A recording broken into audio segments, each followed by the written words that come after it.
नमस्ते, जय हिंद। वक्त है सुबह का और आप देख रहे हैं भेजो न्यूज। खबरों को जानेंगे आगे विस्तार से, उससे पहले जान लेते हैं आज की हेडलाइंस। देश में 5G मोबाइल सर्विसेज की हुई शुरुआत, पीएम मोदी ने किया लॉन्च। मल्लिकार्जुन खड़गे ने राज्यसभा में नेता प्रतिपक्ष से दिया इस्तीफा, सोनिया गांधी को भेजा त्यागपत्र। पीएफआई के टारगेट पर थे 5 आरएसएस नेता, केंद्र सरकार ने दी वाई कैटेगरी की सुरक्षा। ट्विटर ने पाकिस्तान सरकार के आधिकारिक ट्विटर हैंडल पर भारत में लगाया प्रतिबंध। कमर्शियल एलपीजी सिलेंडर के दामों में कटौती, दिल्ली में 25.5 रुपए हुआ सस्ता। अब बिना पॉल्यूशन सर्टिफिकेट वाली गाड़ियों को नहीं मिलेगा पेट्रोल डीजल। यूपी में कांग्रेस का नया प्रयोग, ब्रिजलाल खाबरी को बनाया प्रदेश अध्यक्ष। एशिया कप में भारतीय महिला टीम का विजयी आगाज, श्रीलंका को चटाई धूल। मुंबई को जल्द मिलेगा ट्रैफिक से छुटकारा, कोस्टल रोड प्रोजेक्ट को सुप्रीम कोर्ट ने दी मंजूरी। ईरान से तेल को लेकर सौदा करने पर अमेरिका ने पहली बार भारतीय कंपनी पर लगाया प्रतिबंध। देश में 5G मोबाइल सर्विसेज की हुई शुरुआत, पीएम मोदी ने किया लॉन्च। जी हां, देश में 5G मोबाइल सर्विसेज लॉन्च की गई है। इंडियन मोबाइल कांग्रेस में प्रधानमंत्री नरेंद्र मोदी ने इसे 21वीं सदी की सबसे बड़ी शक्ति का आगाज बताया। लॉन्चिंग के मौके पर मुकेश अंबानी ने कहा कि जियो के जरिए दिसंबर तक देश के हर कोने में 5G सर्विस पहुंचा दी जाएगी। वहीं भारतीय एयरटेल के चेयरमैन सुनील मित्तल ने दिल्ली, मुंबई और वाराणसी समेत देश के 8 शहरों में 5G सर्विस देने का ऐलान किया। मल्लिकार्जुन खड़गे ने राज्यसभा में नेता प्रतिपक्ष से दिया इस्तीफा, सोनिया गांधी को भेजा त्यागपत्र। जी हां, मल्लिकार्जुन खड़गे ने राज्यसभा में नेता प्रतिपक्ष पद से इस्तीफा दिया है। कांग्रेस अध्यक्ष पद के लिए नामांकन दाखिल करने के बाद खड़गे ने यह फैसला लिया। खड़गे ने कहा कि उदयपुर में एक व्यक्ति एक पद का प्रस्ताव पास हुआ था, इसलिए मैंने इस्तीफा दे दिया है। 17 अक्टूबर को कांग्रेस अध्यक्ष पद का चुनाव होगा और 19 अक्टूबर को नतीजे सामने आएंगे। खड़गे का मुकाबला शशि थरूर से है। ट्विटर ने पाकिस्तान सरकार के आधिकारिक ट्विटर हैंडल पर भारत में लगाया प्रतिबंध। जी हां, भारत में पाकिस्तान सरकार का ट्विटर अकाउंट बंद कर दिया गया है। पिछले दिनों पाकिस्तान सरकार के ट्विटर अकाउंट से पीएफआई बैन के खिलाफ ट्वीट किए गए थे। माना जा रहा है कि इसी वजह से यह एक्शन भारत सरकार द्वारा लिया गया है। बता दें कि भारतीय ट्विटर यूजर्स के लिए ये ट्विटर अकाउंट ब्लॉक है। पीएफआई के टारगेट पर थे 5 आरएसएस के नेता, केंद्र सरकार ने दी वाई कैटेगरी की सुरक्षा। जी हां, प्रतिबंधित संगठन पॉपुलर फ्रंट ऑफ इंडिया यानी पीएफआई को लेकर केंद्रीय खुफिया एजेंसियों ने बड़ा खुलासा किया है।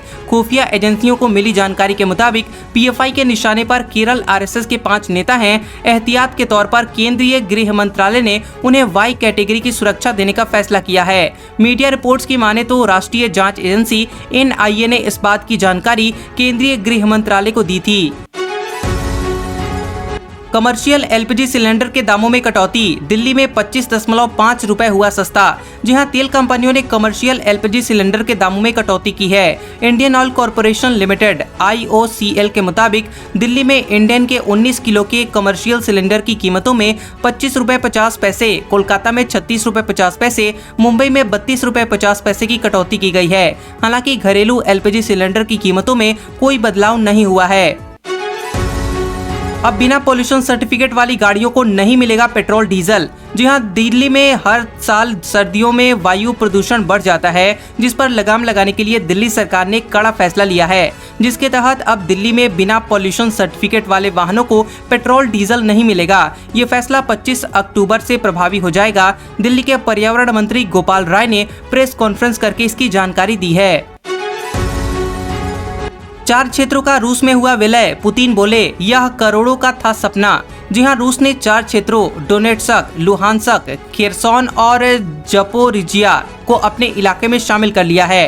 रूस के राष्ट्रपति व्लादिमीर पुतिन ने इन चारों राज्यों के प्रतिनिधियों की मौजूदगी में समझौते पर दस्तखत किए। इस दौरान पुतिन ने कहा कि यह रूस के करोड़ों लोगों का सपना था। रूस ने इन इलाकों में जनमत संग्रह कराने के बाद इन्हें अपनी सीमा में शामिल कर लिया है। यूपी में कांग्रेस का नया प्रयोग, बृजलाल खाबरी को बनाया प्रदेश अध्यक्ष। जी हां, यूपी में हर पार्टी अब लोकसभा चुनाव 2024 की तैयारियों में जुट गई है। इसी बीच कांग्रेस ने यूपी में पार्टी के नए अध्यक्ष के नाम का ऐलान कर दिया है। पार्टी ने बृजलाल खाबरी को यहां प्रदेश अध्यक्ष की जिम्मेदारी सौंपी है। इसके अलावा पार्टी ने राज्य में 6 प्रांतीय अध्यक्ष भी नियुक्त किए हैं। एशिया कप में भारतीय महिला टीम का विजयी आगाज, श्रीलंका को चटाई धूल। जी हां, एशिया कप 2022 में भारतीय महिला टीम ने जीत के साथ आगाज किया। अपने पहले मैच में टीम इंडिया ने श्रीलंका को 41 रनों से हरा दिया। भारत ने पहले बल्लेबाजी करते हुए 20 ओवर में 156 रन बनाए थे। इसके जवाब में श्रीलंकाई टीम 18.2 ओवर में सिर्फ 109 रनों पर ऑल आउट हो गई।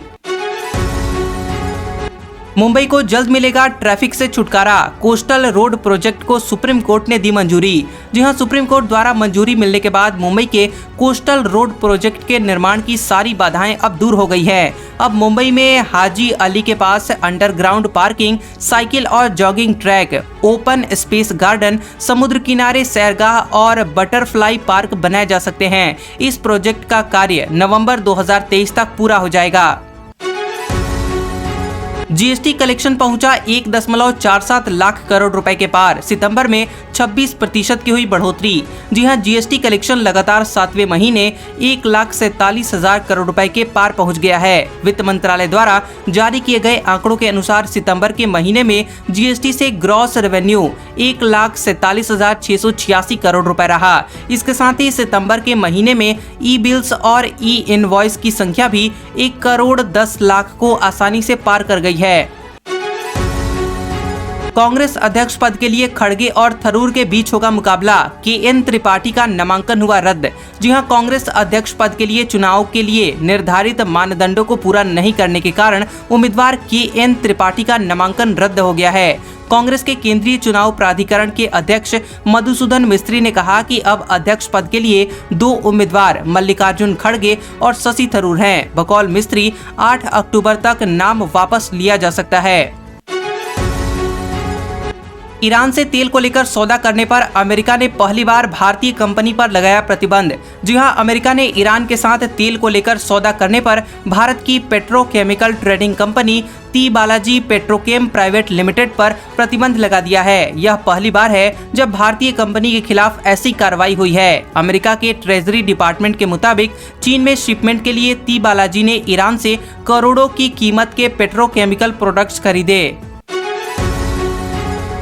अब जान लेते हैं कुछ काम की खबरें। आईसीआईसीआई बैंक ने फिक्स्ड डिपॉजिट पर इंटरेस्ट रेट बढ़ा दिए हैं। बैंक ने इंटरेस्ट रेट्स 2 करोड़ रुपए से कम की एफडी पर बढ़ाए हैं। आईसीआईसीआई बैंक की ऑफिशियल वेबसाइट के मुताबिक नई ब्याज दरें 30 सितंबर 2022 से लागू हो चुकी हैं। अब ग्राहकों को आईसीआईसीआई बैंक में एफडी कराने पर 3% से लेकर 6.10% तक ब्याज मिलेगा।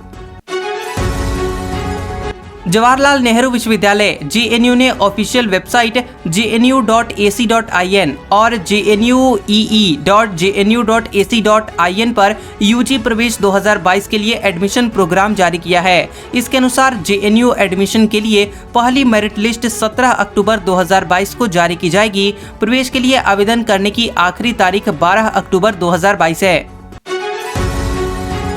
आज का सुविचार, स्वामी विवेकानंद ने कहा था, जो कमजोर होते हैं वही किस्मत को रोते हैं, जिन्हें उगना होता है वे पत्थर का सीना चीर कर भी उगते हैं। तो कैसा लगा ये वीडियो हमें कमेंट करके जरूर बताएं और ऐसे ही खबरों को रोजाना देखने के लिए हमारे चैनल को सब्सक्राइब करें और उसके पास वाले बेल आइकॉन को भी ऑन करें। तो मिलते हैं अगले वीडियो में। इस वीडियो को पूरा देखने के लिए आप सभी का धन्यवाद।